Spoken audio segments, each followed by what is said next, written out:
안녕하세요. 켈리의 작은 도서관에 오신 것을 환영합니다. 오늘은 송경아 작가의 나의 우렁총각 이야기를 소개해 드리겠습니다. 이 이야기에는 우렁각시가 아니라 우렁총각이 등장하는데요.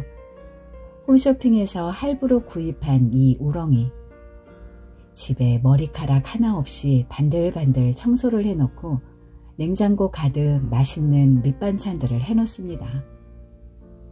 이런 우렁총각 어디 없을까요? 이 우렁총각이 나중에 어떻게 되는지 들어보시죠.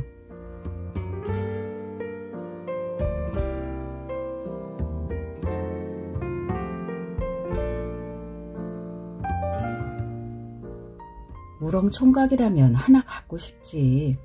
내가 돌봐야 하는 남편은 싫어. 화요일 낮 시간, 얇고 흰 레이스 커튼을 뚫고 들어온 봄 햇살이 일산의 24평짜리 아파트 하얀 벽에 민무늬를 그리는 것을 보면서 나는 말했다. 사촌언니가 조카를 낳고부터는 엄마와 한 목소리로 결혼은 왜 안 하니? 요즘은 누구하고 연애하니? 하고 나를 들볶는 것이 귀찮아서 그저 슬쩍 한 얘기였다. 그 말을 입 밖에 내기 전까지는 우렁총각을 갖고 싶다는 생각을 해본 적도 없었다. 각진 곳마다 온통 볼성사납게 스펀지를 붙여놓은 소파와 오디오와 책장, TV 근처를 아장아장 걸어다니며 온갖 장난감을 집어던지는 아이 뒤를 쫓아 쩔쩔매던 사촌언니는 그 말을 듣더니 반색을 했다. 그래? 말을 하지 그랬어. 난 네가 남자 생각이 전혀 없는 줄 알았다. 그럴 리가 있겠어. 그냥 결혼하기 싫은 것뿐이야. 결혼도 네가 생각하는 것만큼 나쁘지는 않아. 사촌언니가 다시 키가 무릎까지도 오지 않는 아이 뒤를 쫓아가며 말했다. 나는 어깨를 으쓱했다. 지영언니하고는 원래 또래 친척 중에 제일 친했고 게다가 같은 학교와 같은 과를 선택해서 대학 생활도 함께한 사이였다. 3년 전만 해도 홍대 앞 클럽과 신촌의 맥주집을 함께 들락거렸고 여름에는 바닷가, 겨울에는 스키장을 수많은 친구들과 함께 누비던 언니가 결혼 후 일산 한 구석에 틀어박혀서 어쩌다 볼 때마다 말머리에 우리 경민씨, 우리 경민씨 하는 것을 보면서 어떻게 결혼이 그리 나쁘지 않다고 생각하겠는가. 그리고 1년 반쯤 전 아이가 나오고 어찌저찌 복직을 못하고 집에 들어앉은 후부터 언니의 입에는 경민씨 대신 우리 민성이가 붙어버렸다. 한 번은 엄마한테 지영언니가 결혼을 하고 나더니 IQ가 반으로 줄어든 것 같아 하고 불평을 한 적도 있었다. 그때 돌아온 엄마의 대답이 걸작이었다.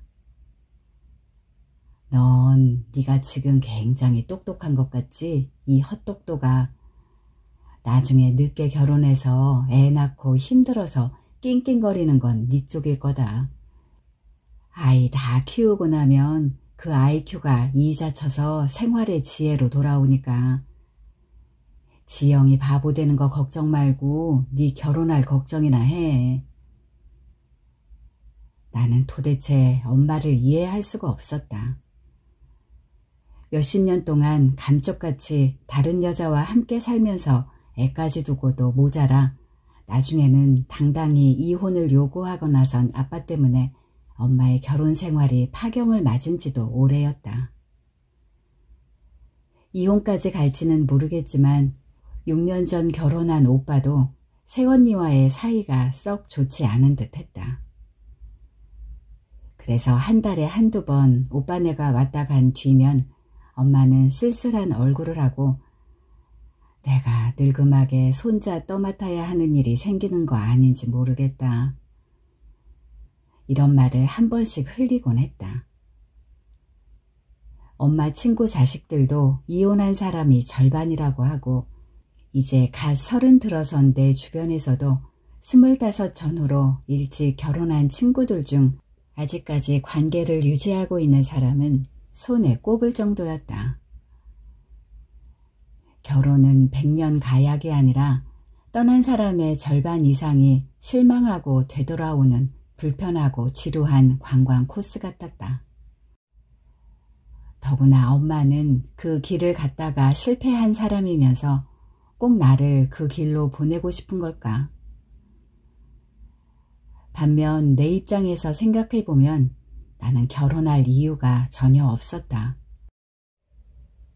엄마가 그만둬야지를 입에 연불처럼 달고 살면서도 계속 하고 있는 고등학교와 분식집에서 들어오는 돈으로 엄마 생활비 정도는 넉넉하게 충당되었고 덕분에 나는 엄마를 부양하기 위해 애써 좋은 직장을 찾을 필요가 없었다.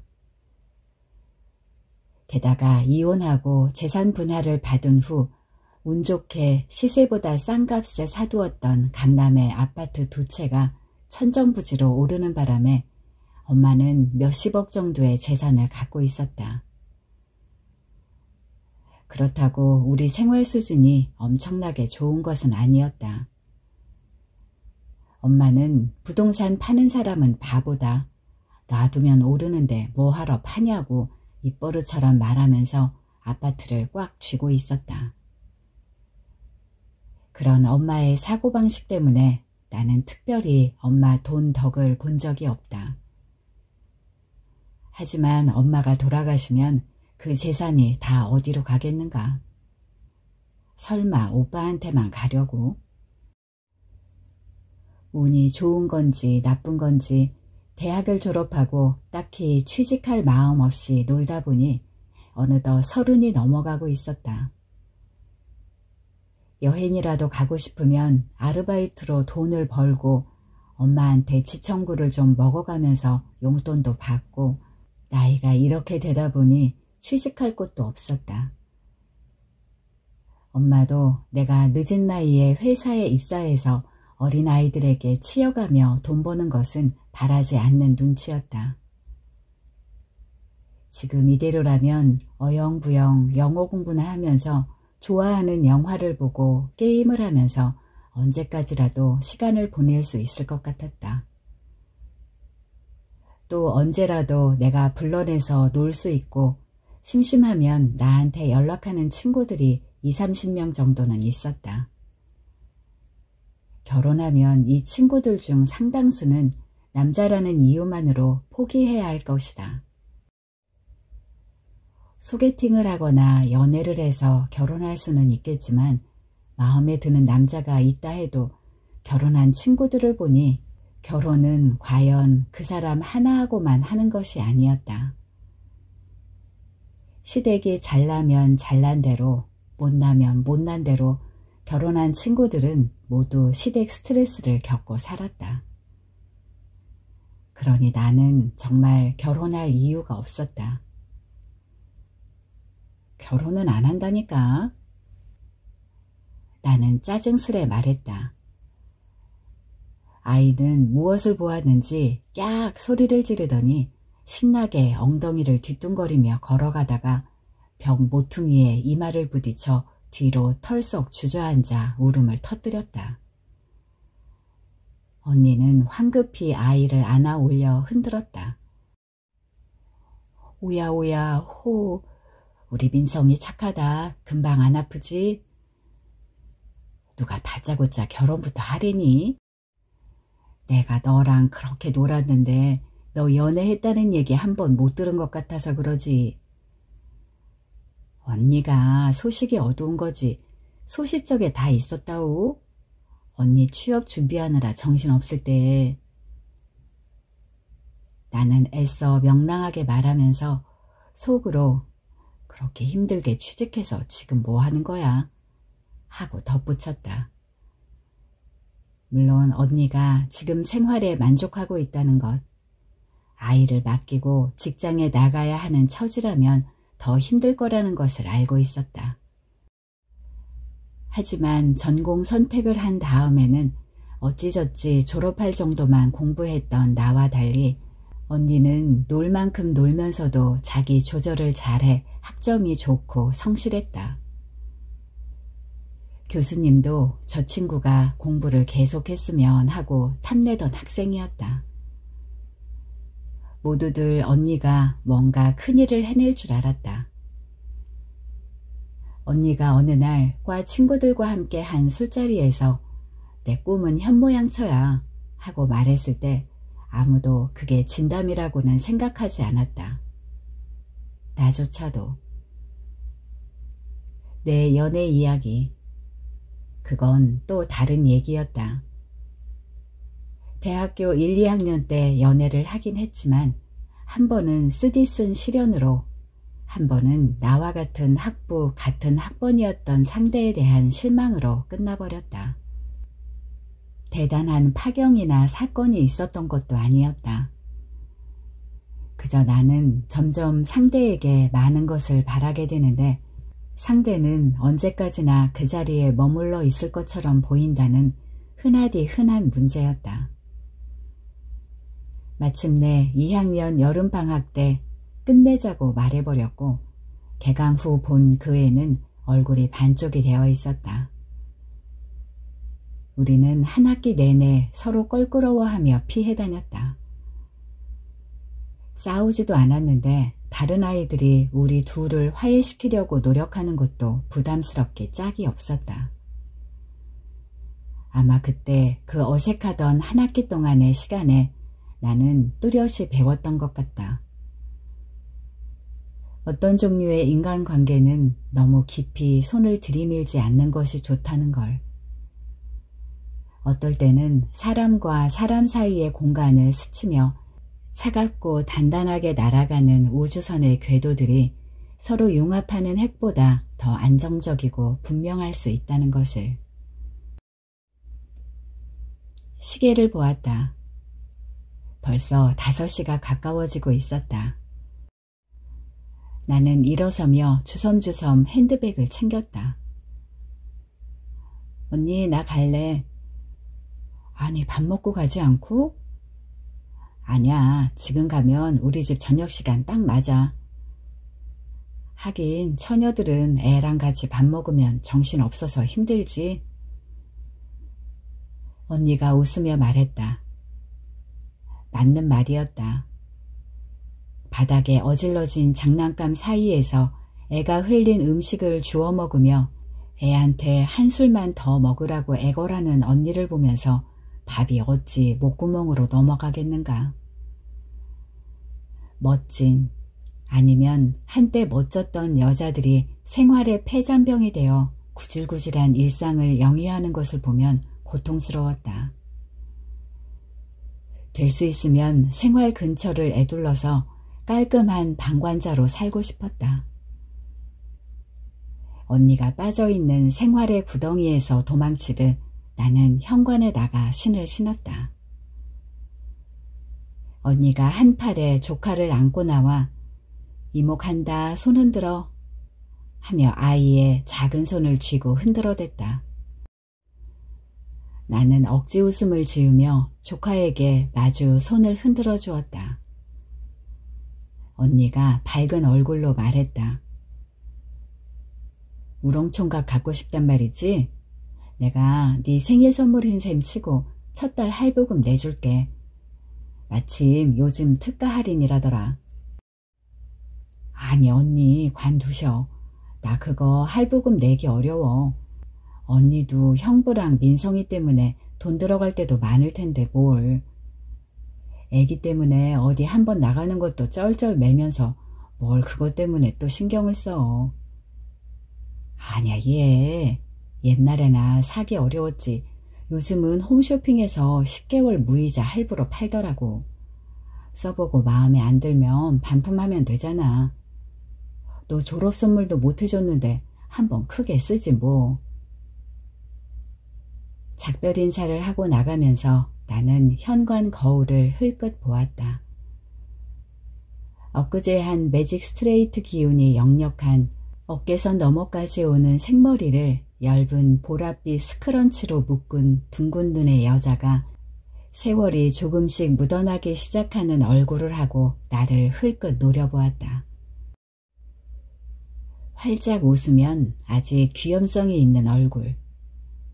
그러나 쉽사리 곁을 주지 않을 차돌맹이처럼 야물딱진 20대 후반 아가씨의 표정이었다. 재빨리 속으로 점수를 매겼다. 90점. 나쁘지 않은 점수여서 흐뭇했지만 막상 무엇을 위한 점수인지는 알 수 없었다. 이소현 시댁이죠.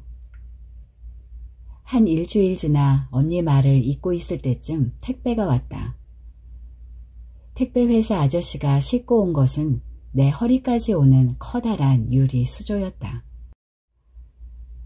안에는 흔히 관상어를 기를 때 까는 모래가 깔려 있었고 물풀 몇 개, 그리고 주먹만한 커다란 우렁이 한 마리가 들어있었다.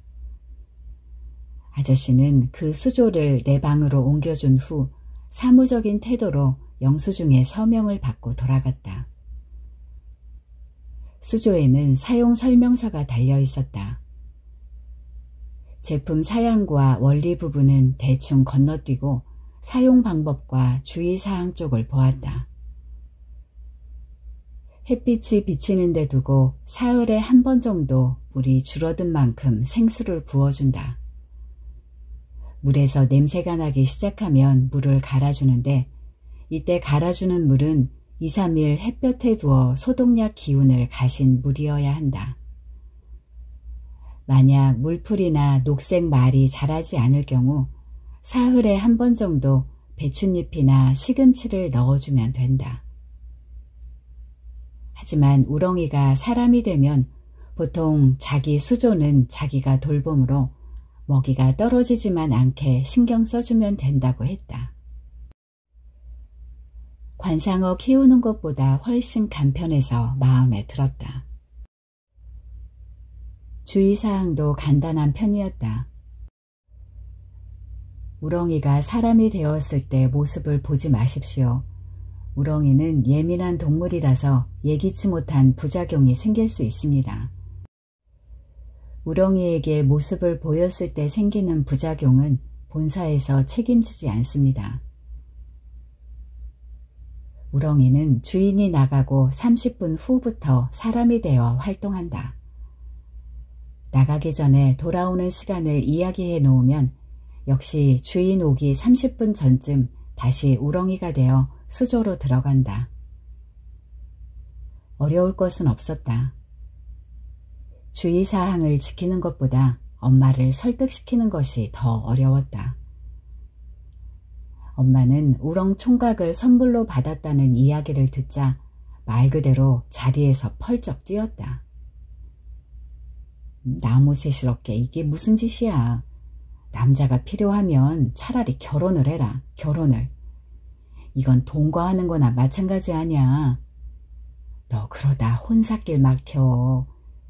지영이는 대체 무슨 생각으로 그런 선물을 했다니? 당장 돌려줘. 아니라니까 엄마. 엄마가 나 없을 때 내 방문이나 열어보지 않으면 돼. 나랑 있을 때는 그냥 좀 큰 우렁이야. 자 봐. 가사 도우미 하나 뒀다고 생각하면 된다고. 동거는 무슨 동거야. 그냥 우렁인데. 나는 징그럽다고 손사래를 치는 엄마를 끌어 수조 앞까지 데려왔다. 햇빛이 비쳐 들어오는 수조의 유리벽에 반짝이는 점의 길을 내면서 너무나 우렁이답게 기어다니고 있는 우렁이를 보자 엄마는 약간 안심이 되는 표정을 지었지만 찜찜한 기분은 여전한 모양이었다. 얘, 그래도 돌려주면 안 되니? 나중에 이거 냄새난다. 냄새 안 나. 자기가 다 치운대. 그리고 지영 언니가 이거 통 크게 한번 쏜 거야. 할부값만 한 달에 30만 원 넘어간다고. 어차피 엄마는 청소하기 싫어하고 나도 그렇게 부지런한 편은 아니잖아. 그냥 두고 살면 안 돼? 나는 엄마의 약점을 찔렀다. 엄마 또래 60대 여자들에게 청소나 집안일, 살림은 선택의 여지가 없는 절대적 지상 명제인 것일까? 하기 싫어하면서도 서툴면서도 심지어 분식집 일로 바빠서 할 시간이 없으면서도 집에만 돌아오면 엄마는 청소를 하고 빨래를 하려고 했다. 그 결과 당연히 일요일이 되면 아고아고 비명을 지르며 찜질방에 가서 하루 종일 누웠다 오곤 했다. 나도 거든다고 거들긴 했지만 내가 설거지를 하고 청소기를 돌리는 서툰 솜씨가 엄마 눈에 찰 리가 없었다. 엄마는 과연 우렁이가 집안일을 잘 할까 의심스러워하는 눈치를 보이면서도 일단 아무 말도 않고 입을 다물었다. 만약을 대비해 엄마가 분식집을 닫는 9시에 사람이 들어온다고 우렁이에게 이야기해 주었다. 그러면 엄마가 조금 일찍 들어온다 해도 우렁이와 마주칠 일은 없을 것이다. 나는 외삼촌이 운영하는 카페에서 아르바이트를 하기에 엄마보다 늦게 들어온다. 우렁총각은 과연 놀라웠다. 일주일이 지나자 머리카락이나 먼지 하나 없이 집안이 반들반들해졌다. 재활용 쓰레기도 종이, 병, 캔 등으로 나누어 차곡차곡 묶었고 냉장고에는 우렁총각이 만들어두는 밑반찬이 가득했다. 우렁이가 무슨 반찬을 만들 수 있을까 궁금해서 이것저것 재료를 사다 놓은 엄마 덕분이었다.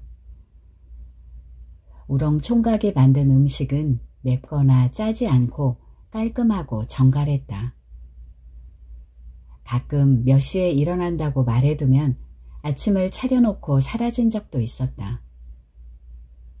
어떻게 하는지 부엌에서 달그락거리는 소리도 내지 않고 국을 끓여 우리는 귀찮아서 잘 쓰지 않는 장식장 속에 고급 그릇들을 꺼내 맛깔스럽게 담아놓고 도로 수조로 들어가 우렁이 모습을 한 채 기어다녔다. 개수대에 설거지거리를 담아놓고 나갔다 오면 식기건조대에 말끔히 정리되어 차곡차곡 쌓여있고 빨래는 빨래통에 쌓일 틈이 없이 베란다 건조대에서 햇빛에 반짝거리며 펄럭였다. 흰 빨래는 모두 한 번씩 삶는 것인지 얼룩 하나 없이 눈이 부실 지경이었다. 이때쯤 되어 나는 지영 언니에게 감사 전화를 했다. 언니 너무 고마워. 역시 나한테 필요한 건 결혼할 남자가 아니라 우렁총각이었나 봐. 앞으로 나갈 할부금이 하나도 안 아깝겠어. 얘 없을 때 내가 어떻게 살았는지 기억이 안 나. 언니의 흐뭇한 미소가 수화기 저편에서 전해지는 것 같았다. 하지만 곧이어 자기 아닌 다른 데 신경 쓴다고 조카가 언니를 잡아당기며 치받는 소리, 언니의 비명소리가 연이어 났다. 나는 황급히 말을 이었다. 그런데 왜 사람들이 우렁총각을 많이 안 쓰는 걸까? 이렇게 편한데. 아무래도 결혼한 남자들은 싫어해. 내가 쓴다고 하면 우리 경민 씨는 펄쩍펄쩍 뛸걸. 또 애들 있는 집에서는 우렁이가 사람이 되어 있을 때 보지 않을 수가 없잖아. 애들은 아무 때나 뛰어 들어오니까. 아야야. 그만해 김민성. 엄마 아파. 엄마 아파 그만해. 조카가 머리카락을 잡아당긴 모양이었다. 나는 몸을 부르르 떨며 작별 인사를 하려고 했다. 하지만 언니가 나를 붙잡았다. 야, 얘기 좀 더 하자. 요즘 하루 종일 민성이만 보고 민성이 수준에 맞춰서 어린이 TV 노래 불러주고 놀려니까 너무 힘들다. 가끔 놀러오고 그래. 아니 왜? 형부는 어쩌고? 회사 일이 점점 바빠지나 봐. 말로만 주 5일째지 맨날 회식이다 야근이다 해서 들어오면 쓰러져 자기 바빠. 요즘 같은 불경기에 남들 하는 만큼 안 할 수도 없는 노릇이고 애가 아빠 얼굴 볼 틈이 없어서 속상해 죽겠어. 하여간 우렁 총각이 마음에 들었다니 다행이다 얘. 그러니까 말이야. 결혼할 사람들은 그렇다 치고 미혼 여자들은 왜 안 쓰는 거야? 가족이랑 같이 사는 애들은 아무래도 가족이랑 이웃 눈치 보이니까 못 쓰고 300만 원이 넘어가는 돈이니 학생들이 사기에는 비싸고 또 혼자 사는 대학생 집에는 불시 친구들이 올 때가 많잖아. 이런저런 조건 다 따지면 의외로 가질 수 있는 사람이 얼마 되지 않는 거야. 하긴. 아야야. 다시 언니의 비명이 울렸다. 나는 다시 한번 고맙다는 인사말을 하고 허겁지겁 전화를 끊었다. 아무리 생각해도 결혼과 아이보다는 엄마와 우렁총각과 지내는 지금 이 생활이 나았다. 결혼 생활에 애틋한 정이야 없을지 몰라도 그 애틋한 정이 돌아보면 남남보다 못한 원수가 되어버리는 꼴을 한두 번 보았던가. 파국은 예상보다 빨리 왔다. 석 달쯤 지나 봄의 유순한 햇살이 여름의 따가운 빛 화살로 변해갈 즈음이었다. 나의 일과는 여전히 비슷했다. 아침 9시에는 영어학원에 갔다가 12시부터 밤 10시까지는 카페 아르바이트를 한다. 어렸을 때부터 나를 귀여워한 외삼촌은 내 아르바이트비로 한 달에 250만 원씩을 주셨다. 일주일에 한 번 일이 제일 적은 화요일 날 쉬는 것을 생각하면 최저임금을 웃도는 액수였다. 알바라지만 외삼촌은 내가 이 일을 계속하면 엄마에게 돈을 받고 나한테 카페를 물려줄까 생각하는 모양이었다. 집에 들어와 씻고 메일이나 간단히 체크하고 누우면 12시. 친구들 중에는 그런 생활을 대학 졸업자로 할 짓이 아니라고 생각하는 사람도 있었지만 나는 개의치 않았다. 회사에 들어가서 언제 잘릴까 벌벌 떨며 경무에 시달리다가 때가 되면 결혼해서 생활에 치이는 것은 뭐 할 짓인가. 목요일은 비교적 손님이 없는 편이라서 안주와 칵테일 만드는 법 배우기에 좋았다. 그날도 외삼촌에게 안주 만드는 법을 배우고 있던 참이었다. 조리가 별달리 필요 없는 간단한 안주 중심으로 운영하는 술집과 카페들이 많지만 미식가인 외삼촌은 가끔 다른 곳의 메뉴를 응용해서 새로운 메뉴를 개발해내곤 했다. 우리 카페가 손님들에게 인기 있는 이유 중 하나였다. 그날은 외삼촌과 함께 찹스테이크를 만들어 점심을 먹었다. 밥과 함께 먹기엔 약간 느끼했지만 술안주로는 아주 맛있을 것 같았다. 밥을 먹고 설거지를 하고 있는데 핸드폰이 울렸다. 지영 언니의 발신 번호가 떴다. 나는 서둘러 손에 물기를 대충 닦고 전화를 받았다. 소연아, 바쁘니? 지금 카페야. 하지만 아직 낮이니까. 근데 언니 왜? 전화기 뒤쪽에서 누르지 못한 격한 눈물이 터져 나오고 있었다. 김경민 그 자식이 날 감쪽같이 속였어. 알고 보니. 알았어 언니. 잠깐만 진정하고 얘기해. 잠깐만. 나는 잠시 수화기를 귀에서 떼고 한숨을 쉬며 수건에 마저 손을 닦았다. 어쩐지 아주 많이 들어본 이야기가 되풀이될 것 같았다. 결국 나는 그날 저녁 외삼촌한테 허락을 구하고 신촌의 호프집에서 언니와 마주 앉았다. 조카를 임신하고부터 지금까지 입에 술 한 방울 대지 않던 언니였는데 그날은 자리에 앉자마자 맥주를 물처럼 마구 들이켰다. 보다 못한 내가 언니 손을 잡아 제지할 정도였다. 이런다고 뭐가 해결돼. 정신 좀 차려. 미안해 소연아. 나 이러는 거 추하지. 하지만 어쩌면 사람이 그럴 수가 있니? 알고 보니까 내가 민성이 배고 있을 때부터 노란하게 시작한 거 있지. 어쩌면 자기 자식이 뱃속에 있는데 인두껍을 쓰고 이미 꼬부라지기 시작한 혀에서 나오는 익숙한 언어. 예전에는 엄마가 친구와 통화하면서 수화기에 대고 속삭이는 것을 들었던가. 결혼했다 이혼한 친구들 입에서도 몇 번씩 들었던 용서할 수 없는 치명적인 배신에 대한 끔찍한 저주들. 앞에 대상을 두지 못한 공허한 분노가 입에서 뿜어나오는 더운 알코올기와 섞여 허공에 둥둥 떠다녔다. 언니는 맥주 반 우름 반을 삼키면서 이혼할 거라고 몇 번씩 되풀이했다. 이혼하면 민성이는 어쩌고 하는 물음에 언니는 취한 정신에도 입술을 꼭 깨물며 아무 말도 하지 않았다. 결국 그날은 나도 많이 취했다. 언니를 택시에 태운 것까지는 기억나는데 내가 어떻게 집에 들어왔는지 기억나지 않는다.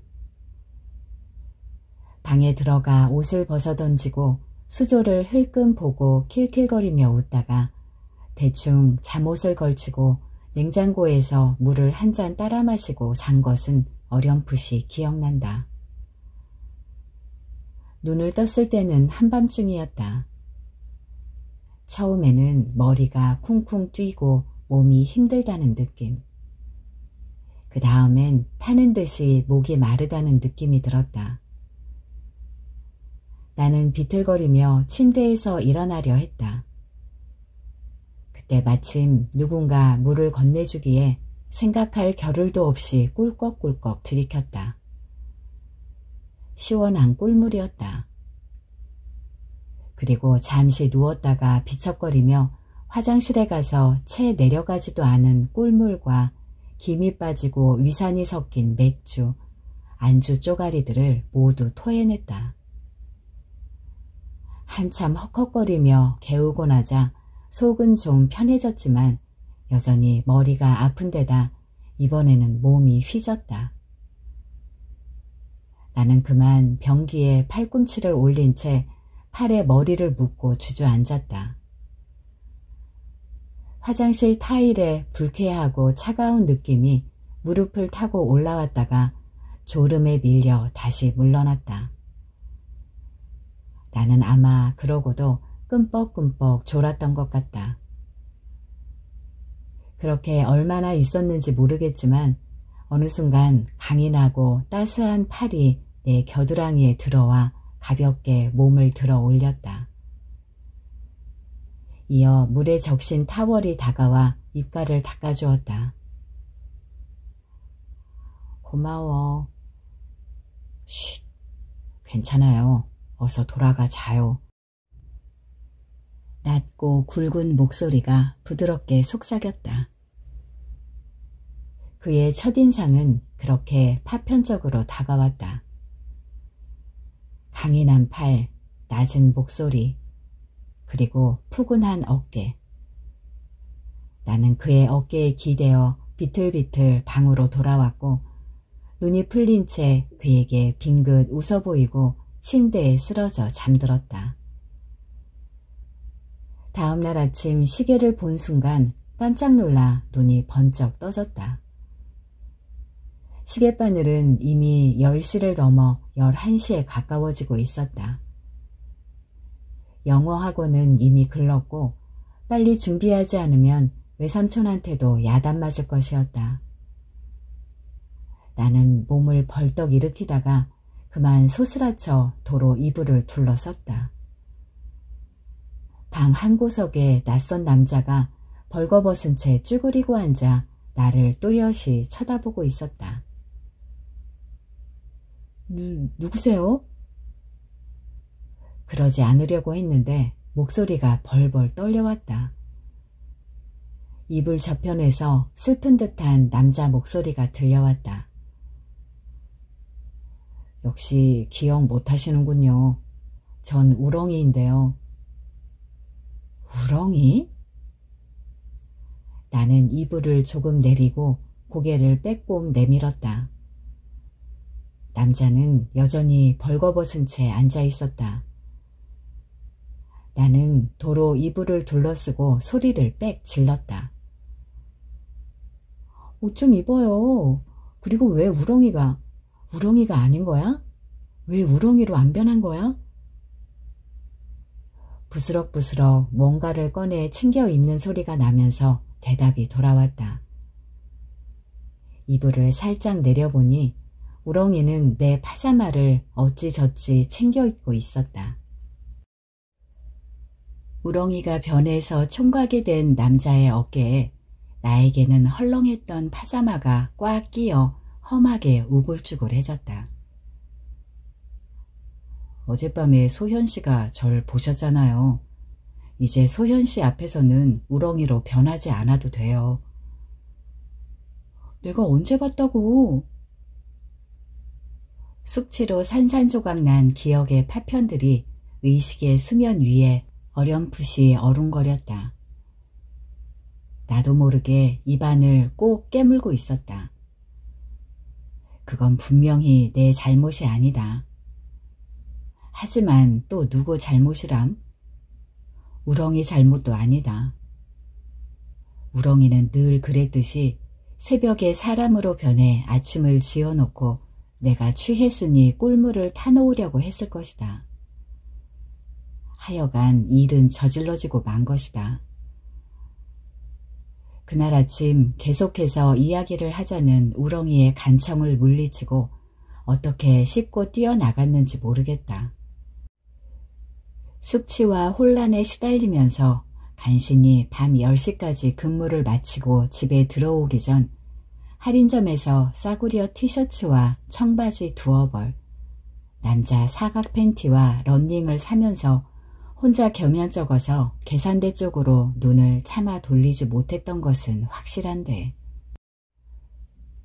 우렁 총각을 본 부작용이 다른 사람에게도 그렇게 나타나는지 아니면 나한테만 그런 방식으로 나타난 것인지는 잘 모르겠다. 처음에는 그다지 다를 것이 없었다. 내가 나가는 시간과 엄마가 나가는 시간을 비슷하게 잡으면 우렁이는 사람으로 변하지 못했다. 내 앞을 제외하고는 사람으로 변하지 못하는 모양이었다. 들어올 때도 마찬가지였다. 내가 엄마보다 늦게 들어와 재빨리 씻고 자버리면 그만이었다. 그렇게 한 달여가 지나자 나는 그날 밤 내가 본 게 꿈인가 생시인가 싶었다. 엄마가 여행만 가지 않았다면 어쩌면 그렇게 계속 갔을지도 모른다. 엄마가 중학교 동창들과 함께 보름 동안 뉴질랜드 여행을 간다고 했을 때도 처음에는 우렁이 생각이 나지 않았다. 이제 보이지 않는 우렁이는 우리 집의 일상이었고 35만원씩 꼬박꼬박 통장에서 나가는 것도 슬슬 그러려니 싶을 때였다. 적어도 엄마와 내 의견으로는 우렁이는 가격보다 훨씬 효용이 높았다. 그래도 엄마는 여전히 나무새스럽다는 생각을 떨치지 못하는지 오빠네한테 비밀로 할 뿐만 아니라 오빠네가 올 때면 우렁이가 나오지 못하게 꼭꼭 주의를 주곤 했다. 우렁이가 정성스레 챙겨놓은 짐을 들고 인천공항으로 떠나면서도 엄마는 새삼스레 걱정이 이만저만이 아니었다. 정말 괜찮을까? 너 무슨 일 있으면 외삼촌한테 얼른 전화해라. 아니면 보름 동안 너희 오빠 집에 가서 자든가. 아마 나도 조금쯤 걱정하고 있지 않았다면 그렇게까지 엄마한테 쏘아붙이지는 않았을 것이다. 엄마는 오빠네 사이 안 좋아서 맨날 걱정이면서 이참에 확실히 이혼시키고 싶수? 나더러 어떻게 거기서 보름 동안 낑겨 있으라고 그래. 엄마의 얼굴빛이 삽시간에 확 변했다. 먼 길 떠나는 사람에게 말을 너무 심하게 했다 싶어 나는 서둘러 덧붙였다. 걱정 말아요. 조금이라도 이상하면 여기저기 연락할게. 외삼촌네도 하고 지영 언니네도 하고 오빠네도 하고. 엄마가 떠난 후 나는 될 수 있으면 집에 있는 시간을 줄이려고 했다. 하지만 우렁이가 사람으로 나타나는 것을 막을 수는 없었다. 객관적으로 우렁이는 나쁜 남자가 아니었다. 얼굴은 잘생긴 편이고 키도 컸으며 무엇보다 우렁이 특유의 자상한 성격은 여전했다. 내가 집에 있는 시간이면 우렁이는 사람으로 변해 애절한 눈빛으로 나를 바라보았다. 낮에 책을 좀 들여다보고 있으면 커피와 과일이 담긴 쟁반을 들고 와서 슬쩍 들이밀었다. 그러나 우렁이의 이런 배려가 나는 더 부담스러웠다. 우렁이가 일하는 모습이 전혀 보이지 않고 우렁이를 사람으로 느끼지 않던 예전으로 돌아가고 싶었다. 마침내 영어 학원에 갔다 돌아온 어느 화요일, 우렁이가 과일 접시를 들고 방에 들어오자 화가 나서 버럭 쏘아붙였다. 도대체 뭘 바라는 거야? 자꾸 그렇게 굴면 남은 할부값만 달라고 하고 중고로 팔아버리겠어. 나한테 바라는 게 있으면 말을 해. 화가 치솟아 얼굴이 벌개진 나와 반대로 우렁이는 기다렸다는 듯 담담하게 말했다. 결혼해주세요. 뭐? 모든 우렁이들이 바라는 일이지요. 우렁각시는 총각과 우렁총각은 처녀와 결혼하는 것. 이거 봐. 난 처녀도 아니야. 연애할 때 그런 거 다 끝냈다고. 아마 그렇게 쉽게 사적인 비밀을 뱉을 수 있었던 것은 우렁이를 인간으로 보지 않기 때문이었을 것이다. 우렁이는 잠깐 얼굴이 붉어졌지만 여전히 차분하게 말했다. 상관없어요. 소현 씨는 결혼하지 않았고 절 봤잖아요. 모든 우렁이들은 자기를 처음 본 처녀 총각과 결혼하는 것이 꿈이거든요. 안 돼. 난 널 좋아하지 않아. 결혼할 수 없어. 냉랭하게 찬바람을 일으키며 이미 결정된 사항을 말하듯이 단호하게 여지를 주지 않고 말하기. 지금까지 모든 책임의 굴레를 잘 빠져나온 나였다. 이제 와서 우렁이 따위에게 포획될 수야 없지. 시댁도 없고 부담도 없지만 사회에서 아무런 지위도 가질 수 없는 우렁이. 그런 주제에 나에게 애정을 품었다는 이유만으로 새로운 관계의 부담을 나에게 지우려는 우렁이. 지금까지 나한테 손 내밀었던 사람들에게 말했듯이 나는 잘라 말했다. 아직까지 나는 우렁이가 사람이 아니라고 생각하고 있었기 때문에 어떤 면에서는 더 쉬웠다. 그것 때문에 무엇이 바뀌리라고는 생각하지 않았다. 우렁이가 반항한다면 팔아버릴 터였다. 하지만 우렁이는 상처 입은 표정을 지었다. 그는 실제로 상처를 입었던 것이다. 결혼할 수 없다고요? 결혼 안 해. 너뿐만 아니라 누구하고도 결혼하지 않아. 결혼 같은 책임은 지지 않아. 나는 우렁이를 똑바로 바라보며 말했다. 간절하게 내 얼굴을 바라보던 우렁이의 눈빛에서 서서히 그늘이 드리우기 시작하더니 반짝이던 시선이 푹 꺾여들었다. 우렁이는 가슴에 무엇인가 맞은 듯이 온몸을 움찔거리며 경련했다. 나는 깜짝 놀라 나도 모르게 의자에서 일어섰다. 처음에는 건장하던 어깨가 다시 어깨뿐이 아니라 온 몸이 무너져 내렸다. 마트에서 산 싸구려 티셔츠와 청바지의 형태가 무너지고 다시 사각 팬티와 러닝 셔츠의 모양이 무너져 내리며 우렁이는 조금씩 줄어들었다. 다치기 쉬운 연체동물의 속살에서 묻어난 점액질이 옷 위에 가느다랗고 반짝이는 실빛을 남겼다. 나는 잠시 멍하니 있다가 옷이 무너져 내린 곳으로 다가갔다. 옷 속에서 주먹만한 무언가가 꿈틀거렸다. 나는 옷을 들치고 우렁이를 들어 조심조심 수조에 집어넣었다. 우렁이는 반투명한 황갈색 껍질 속에 온 몸을 넣은 채 물속에 들어가자마자 내 손에서 조금이라도 멀리 떨어지고 싶다는 듯이 꿈틀거리며 도망갔다. 수조 바닥에 닿자 슬쩍 고개를 돌린 우렁이의 눈이 원망으로 반짝이는 것도 같았다. 그 다음부터 내가 보일 때건 보이지 않을 때건 우렁이는 다시 사람의 모습을 하고 나타나지 않았다. 우렁이는 배반당한 사랑을 태만한 동거로 대갚아주기라도 하겠다는 듯 그저 우렁이로 꾸물거리며 수조 속을 기어다닐 뿐이었다. 아무것도 먹지 않는지 수조에서는 서서히 녹색 말이 자라나기 시작했다. 점점 지저분해지는 집안은 오히려 별것 아니었다.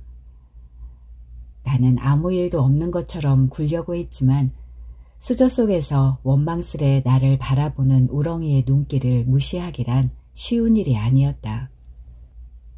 견디다 못한 나는 엄마가 돌아오기 사흘 전 나머지 할부값만 받기로 하고 중고거래 사이트에 올려 우렁이를 팔아버렸다.